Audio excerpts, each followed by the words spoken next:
अस्सलाम वालेकुम दोस्तों, आज मैं आपके लिए लेके हाजिर हुई हूँ। रात का अंधेरा हर तरफ मुसल्लत था। अचानक दिल दहलाती आवाज़ आई, एक दहशतनाक कहानी। आसाबी महल। तकसीम से पहले रियासत कपूरथला का शुमार हिंदुस्तान की अच्छी रियासतों में होता था। कपूरथला आलीशान इमारतों से बाइस अपनी नज़ीर आप समझा जाता था, खुसूसन यहाँ की बादशाही मस्जिद जो सिख राजा ने मुस्लिम रियाया की खुशनुदी के खातिर तामीर करवाई थी, अपने हुस्न व जमाल के बाइस आलमगीर शोहरत रखती थी। तकसीम मुल्क से चंद साल कबल ही इस मस्जिद की तामीर का काम पाए तकमील तक पहुँचा था। इस तरह राजा के महल, शाही बाग, अजायब घर, चिड़ियाघर, दरबार हॉल, बड़ा बाज़ार और किले की इमारतें भी दावत नज़ारा देती थीं। इन्हीं इमारतों में वो महल भी शामिल था जिसे ज़र कसीर सर्फ करके बनाया गया था, मगर इसमें आज तक किसी शख्स को एक रात के लिए भी ठहरना नसीब नहीं हुआ। ये महल मुस्लिम आबादी के मोहल्ले आरिफ वाला में कब्ज़ा शेखुपुरा में वाक़ था। एक वसी और अरीज़ बाग के अलावा इस अजीम शान महल में एक से ज़ायद कमरे, 12 दरियाँ और राहदरियाँ बनाई गई थीं और मुल्क के मशहूर मारूफ मेमार नक्काशों ने अपने अपने कमाल फ़न का ज़ोर यहाँ ख़त्म कर दिया था। जो भी देखता अश अश कर उठता। ये महल बन चुका तो रियासत का एक बड़ा सरदार इसमें रिहाइश के लिए आया, अपना सामान इसमें मुंतकिल कराने लगा। सामान भी बहुत था। सारा दिन मज़दूर इसे ला ला के महल में रखते रहे और जब शाम हुई तो उन्होंने काम बंद कर दिया। चंद पहरेदारों ने के सिवा रात को वहाँ कोई आदमी ना था, लेकिन अगले रोज़ आला सुबह इन चौकीदारों ने देखा कि सारा सामान बाहर बरामदों और सहन में बिखरा पड़ा है। इनकी समझ में ना आया कि रात रात में किस शख्स ने इतना वज़नी सामान बाहर रख दिया, और कमाल ये कि सामान की इस नकलो हरकत से कोई आवाज़ भी पैदा ना हुई।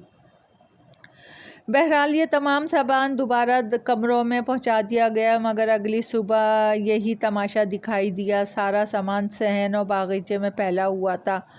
अब तो शहर में उधम मच गया। हर शख्सी ज़बान पर इसी का तस्करा था। लोगों ने कहना शुरू किया कि महल पर जिन्होंने कब्ज़ा कर लिया है और ये शरारत उन्हीं की है। लेकिन सिख सरदार ने इन बातों पे यकीन ना किया और हुक्म दिया कि रात के वक्त 10-12 आदमी इस महल में सामान के पास सोएं ताकि पता चले कि सामान बाहर कौन निकालता। अव्वल तो वहाँ सोने के लिए कोई आमादा ना होता, मगर सरदार के खौफ से चंद आदमी रजामंद हुए और अपनी अपनी चारपाइयाँ लेके महल में पहुँच गए। सुबह जब उनकी आँख खुली तो ना सिर्फ सामान बाहर पड़ा था, बल्कि उन सबकी चारपाइयाँ भी सहन में पहुँच गई थीं। पे दर पे जब इसी किस्म के हैरान कुन वाक़यात सामने आए तो इस महल में रिहाइश का इरादा तर्क कर दिया गया। इब्तिदा में तो लोग इसे देखने के लिए आते थे, मगर बादे अज़ा उन्होंने इधर का रास्ता ही छोड़ दिया और ये इलाका बिल्कुल सुनसान और वीरान रहने लगा। इन्हीं दिनों इस महल और आसबों के बारे में बेशुमार वाक़यात लोगों की ज़बान पे थे, लेकिन यहाँ मैं अपने मुशाहिदात पेश करूँगा। मेरी उम्र इस ज़माने में 7-8 साल की थी और मैं अक्सर अपने हम उम्र बच्चों के साथ शहर के बागों में खेलने जाया करता था। इस महल के नज़दीक जाने से हम लोगों को मना कर दिया गया था, लेकिन वो ज़माना ऐसा था कि ऐसी बातें हम पर कुछ असर ना करती थी। कभी कभी हमारी टोली इस महल की तरफ भी निकल जाती, जिसके दरो दीवार पर हसरत बरस रही थी। मुमकिन है दूसरे लोगों को इसके करीब जाते हुए डर लगता हो, मगर हमें तो वहाँ खेलते हुए कभी डर नहीं लगा और ना हमने वहाँ कोई काबिल एतराज़ चीज़ देखी। शायद इसकी वजह यह हो कि हम में से अक्सर के बाजुओं और गलों में हमारी माओं ने साईं उड़े के शाह के दिए हुए तावीज़ बांधे हुए थे। हालांकि इन तावीज़ का असर हमेशा उल्टा होता था। भला बच्चों से बड़ा उड़े शाह और कौन हो सकता है। रिवायत है कि बच्चों से तो शैतान भी पनाह मांगती है। एक रोज़ हम सब महल के कमरे में आँख मिचोली खेल रहे थे कि खिलाफ़े मामूल हमने एक कमरे को नहायत साफ़ सुथरा पाया। ऐसा मालूम होता था अभी अभी किसी ने नहायत सलीके और मेहनत से कमरे की सफाई की हो। वहाँ महीनों का जमा हुआ गर्द व गुबार था। ना मकड़ी के तने हुए बड़े बड़े जाले, ना चिड़ियों के बदनुमा घोंसले यकायक एक लड़के ने कहा, अरे यहाँ तो कुछ पक रहा है। एक गोशे में बने हुए आतिशदान में वाक़ई आग के शोले भड़क रहे थे और अंगीठी पर एक बड़ी सी डेगची रखी थी जिसमें से भाप उठ रही थी। मैं जुर्रत करके आगे बढ़ा और गर्दन झुकाकर देगची में देखा। इसमें चावल पड़े थे और पुलाव की खुशबू हम सब आसानी से सूंघ रहे थे।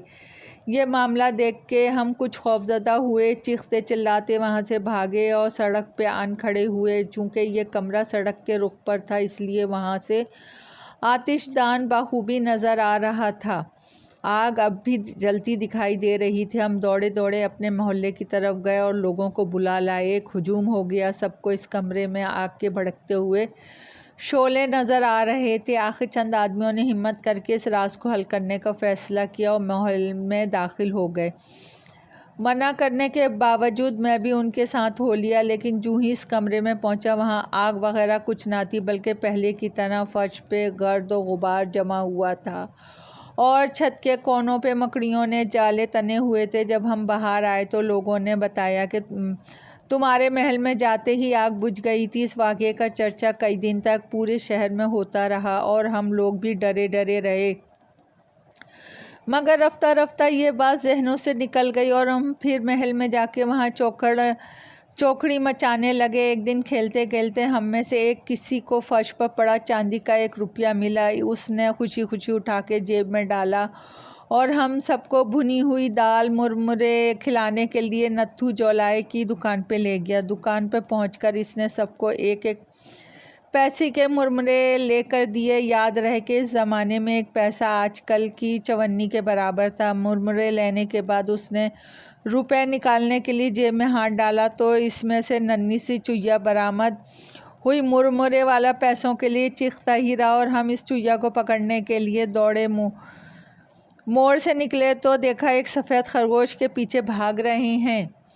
वो सीधा महल में घुस गया। हम इसे मुख्तलिफ़ कमरों में तलाश करते फिरे, लेकिन वो ना मिला। यक ब यक एक गधा नज़र आया जो इसी कमरे में खड़ा था जहाँ से मेरी साथी को रुपया मिला था। गधे के आगे हरी हरी घास पड़ी थी और मज़े ले लेके खा रहा था। हमने गधे को पकड़ लिया। मैं गधे पे सवार हो गया और बकिया लड़कों ने ऐसे कचोके देने शुरू किए। पहले तो इसने कमरे का चक्कर लगाया। हम सब इसकी हरकतों पे खूब हंसे। फिर ज़ोर ज़ोर से रेंगने लगा। अचानक इसकी आवाज़ कुत्ते की भूं भूं और टाँव टाँव में बदल गई। फिर मैंने महसूस किया कि मैं गधे के बजाय एक बड़े से कुत्ते की पीठ पर बैठा हूँ। दूसरे लड़के गधे को कुत्ते का रूप धारते देखकर फरार हो गए और जब मैं गड़बड़ा के वहाँ से भागा तो कुत्ते ने मेरी टांग पकड़ ली। मैं दर्द से चिल्लाया तो कुत्ता अब सफ़ेद बिल्ली बनकर गुर्राया। यह देखकर मेरा पेशाब ख़ता हो गया। मैंने झटका देकर अपनी टांग इसके मुंह से छुड़ाई और महल से बाहर भागा। जाते हुए आखिरी बार मैंने देखा कि कमरे में एक बुढ़िया है जिसकी शक्ल व सूरत बेहद डरावनी थी, खड़ी कह कहे लगा रही है। मैं चुड़ैल चुड़ैल की तकरार करता हुआ अपने घर आया। टांग से इस वक्त भी खून रस रहा था और खौफ के मारे मेरी हालत गैर थी। 1 माह तक अस्पताल में पड़ा रहा। आज भी टांग का वो ज़ख्म देखता हूँ तो दहशत से रोंगटे खड़े हो जाते हैं। इसके बाद हम में से किसी को दोबारा इस तरफ जाने की जुर्रत ना हुई। कभी कभी रात के सन्नाटे में वहाँ से शहनाइयाँ बजने, गाने की आवाज़ें आया करती थी। कई मरतबा किसी नादीदा औरत की बैन करने की दिलज़ोर चीखें भी सुनाई गईं। बहुत दफ़ा घुंघरों के साथ नाचते हुए साए लोगों ने देखे सड़क पर और बाज़ औक़ात करीबी मकानों पे ईंटों और पत्थरों की बारिश तो अक्सर हुआ करती थी, लेकिन इन ईंटों से कभी कोई शख्स ज़ख्मी ना हुआ। इन तमाम वाक़यात के बावजूद महल के गिरदोनवा में रहने वाले मुस्लिम किसी खौफ हिरास के बगैर अपने अपने मामलात में लगे रहते थे, लेकिन हिंदुओं को इन बातों से बड़ी वहशत होती थी। उन्हीं दुनिया का अजीब वाक़या पेश आया जिसका तस्करा पूरे शहर में हुआ। एक औरत, अल्लाह रखी इसका नाम था, जून की तपती दोपहर में अपने मकान की छत पे किसी काम के लिए गई। इसकी मकान का पिछवाड़ा इस महल की तरफ था और महल के अहाते में उगे हुए एक बड़े नीम के दरख्त का साया इस औरत के मकान की छत पे पड़ता था। अल्लाह रखी धूप की तमाज़त से बचने के लिए अपने मकान की मुंडेर पे पड़ने वाले साए में बैठ गई। लेकिन शाम तक नीचे ना उतरी इसकी सास। पहले तो इसे इधर उधर ढूंढती फिरी, फिर किसी काम से छत पर चढ़ी तो अल्लाह रखी को नीम के साए में औंधे मुंह पड़ा पाया। ये मंजर देख के बुढ़िया बुरी तरह चीखती चिल्लाती और मोहल्ले के लोगों को जमा कर लिया। चंद आदमियों ने बड़ी मुश्किल से अल्लाह रखी को नीचे उतारा। हैरत की बात यह थी कि इसका वज़न गैर मामूली तौर पे इतना बढ़ गया था कि जब वो 4 हट्टे कट्टे नौजवान ने से उठाया तो हाँफने लगे। डॉक्टर को बुलाया गया मगर 1 घंटे की कोशिश के बावजूद वो होश में ना आई और ना ही इसकी बेहोशी की वजह डॉक्टर की समझ में आ सकी। आखिर किसी के कहने पे कपूरथला के एक मशहूर सियाने को बुलाया गया। ये एक मौलवी साहब थे जो जिन परीत उतारने में बड़े माहिर समझे जाते थे। मौलवी साहब ने जूं ही मकान में कदम रखा अल्लाह रखी होश में आ गई और चीखने चिल्लाने शोर मचाने वाही तबाही बकने और इनको गालियां देने लगी। देखना वाले दम बखुद थे कि या इलाही ये माजरा क्या है। एक बेहोश औरत जिसकी आंखें बंद थीं और जिसके इर्द गिर्द लोगों का हुजूम है, मकान के अंदर दाखिल होने वाले सियाने को क्यों कर देख लिया और कैसे पहचान लिया। मौलवी साहब ने अल्लाह रखी की बकवास सुनी। आंखें बंद करके पहले तो कुछ पढ़ा, फिर कहने लगे, ज़्यादा बकबक ना कर वरना तुझे जला दूंगा। अल्लाह रखी ने तुर्की बतुर्की जवाब दिया, ओए मुल्ला, मैं तेरी दाढ़ी नोच लूँगी, मैं तेरे सर पर पेशाब कर दूँगी। यहाँ से चुपचाप चला जा और मुझे इस घर से निकालने की कोशिश मत कर। अरे भंगन ठहर, मैं अभी तेरी खबर लेता हूँ। ये कह के मौलवी साहब ने अल्लाह रखी के बाल पकड़े और झटके देने शुरू किए। फिर आग, हींग और ना जाने क्या क्या मंगवा के इसकी धुनी दी। मैंने देखा जूं मौलवी साहब कुछ पढ़ कर धुनी देते जाते हैं, अल्लाह रखी की तड़प और बेचैनी में इसी तरह इजाफा हो रहा है। वो मुसलसल चिल्ला रही थी, मुझे छोड़ दे, मैं यहाँ से नहीं जाऊँगी। इसने मेरे चूल्हे में पेशाब किया है, मैं इसे नहीं छोड़ूंगी, मैं इससे बदला ज़रूर लूँगी। मौलवी साहब बदस्तूर आंखें बंद किए पढ़ते रहे। फिर उन्होंने 7 सुर्ख मिर्चें मंगवाई और इन पे कुछ पढ़कर 1 मिर्च आग में डाली तो अल्लाह रखी चीख उठी, मुझे मत जलाओ, मैं चली जाऊँगी, मुझे छोड़ दो, मुझे माफ़ कर दो, मुझे जाने दो। नहीं, अब तुम कहीं नहीं जाओगी, मेरी मेहमान बन के रहोगी। मौलवी साहब ने मुस्कुरा के कहा, फिर दूसरी मिर्च भी आग में डाल दी। अब ये औरत ताज़ा ज़ुबा किए हुए बकरे की तरह तड़पने लगी। मौलवी साहब ने तीसरी मिर्ची भी आग में झोंक दी और कहा, बोल अब किसको पकड़ेगी या जला दूं तुझे इस आग में। नहीं नहीं, अब किसी को नहीं पकड़ूंगी, छोड़ दो मुझे, मैं तुझे एक शर्त पे छोड़ सकता हूँ। मौलवी साहब ने कहा, पहले वादा करके जाते हुए कोई नुकसान नहीं पहुँचाएगी और कोई निशानी अपने जाने की दे के चुपके से चली जाएगी। मैं वादा करती हूँ कि कोई नुकसान नहीं पहुँचाऊँगी और सामने की दीवार गिरा के निशानी दे दूँ।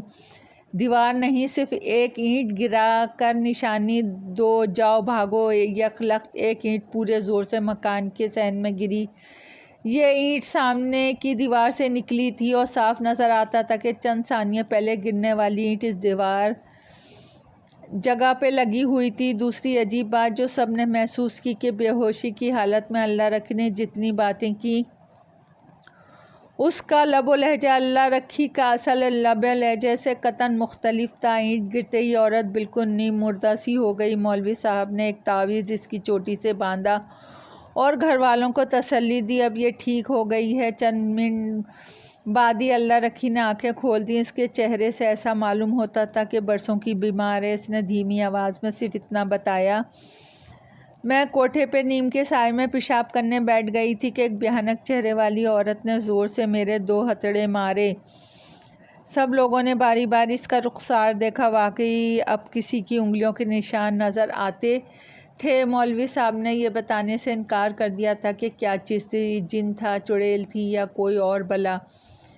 तकसीम मुल्क के बाद इस मोहल्ले की सारी मुस्लिम आबादी पाकिस्तान आ गई और मुसलमानों के मकानों पे हिंदू, सिख और शरणार्थियों ने कब्ज़ा कर लिया। 1994 में मुझे चंद रोज़ के लिए कपूरथला जाने का मौका मिला।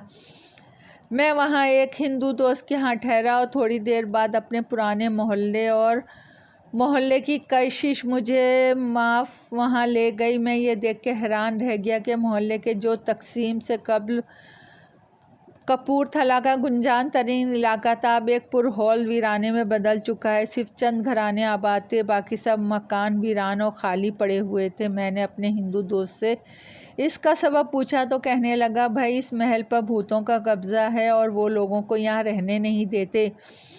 जब पाकिस्तान से हिंदू और सिख यहाँ आए तो उन्होंने मुसलमानों के तमाम मकान आपस में तकसीम कर लिए, मगर चंद ही रोज़ बाद उन्हें यहाँ से भागना पड़ा। हुआ यूँ कि एक दिन चंद हिंदू सिख औरतें दोपहर के वक्त इस महल को वीरान और बेआबाद समझ के रफ़ाए हाजत के लिए निकलीं और नीम के दरख्त के नीचे बैठ गईं। अचानक उनमें से एक औरत उछली और ज़मीन से कोई 5-6 फीट ऊपर उल्टी होकर फ़िज़ा में मुहल्लिक हो गई। दूसरी औरतों ने ये तमाशा देखा तो अपने अपने घरों को भागी और आदमियों को बुलाया। आदमी आए तो ये औरत ज़मीन पे बेहोश पड़ी थी। 3 दिन इसकी यही हालत रही, फिर मर गई। इस वाक़ये से सब लोग इतने खौफज़दा हुए कि मकान छोड़ छाड़ के दूसरे मोहल्लों में मुंतकिल हो गए। ये महल आज भी वीरान पड़ा है और किसी की समझ में नहीं आता इस पर किस का मखलूक का कब्ज़ा है। दोस्तों, कहानी पसंद आई हो तो लाइक और सब्सक्राइब कीजिए। आपकी दुआओं की तलबगार।